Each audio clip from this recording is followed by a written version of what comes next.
செவன்ஜி ஒரு 20-25 இயர்ஸ் முன்னாடி தமிழ் சினிமாவில் வந்து ஒரு பேய் படம் எடுத்தீங்கன்னா என்ன கதை வைப்பீங்களோ அந்த ஒரு வழக்கமான கதை தான். ஒரு கப்பல் வந்து ஒரு வீட்டுக்குள்ளே ஷிஃப்ட் ஆகி போகிறாங்க. ஹஸ்பண்ட் வந்து வெளியூருக்கு போயிடுறாரு.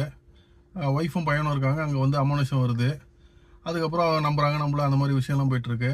இன்டர்வலுக்கு அப்புறம் வந்து பேய் வந்து ஃப்ளாஷ்பேக் சொல்லுது, என்னை யார் கொண்டா அப்படி இப்படின்னு சொல்லிட்டு. அப்புறம் அதுக்கப்புறம் பேய் வந்து போய் பழி வாங்குது. ஒரு வழக்கமான ஒரு கதை தான் அது. வந்து ஃபர்ஸ்ட் ஹாஃபில் ஒரு சில பயப்படுற சீன்ஸ் வந்து ஓரளவுக்கு ஓகே.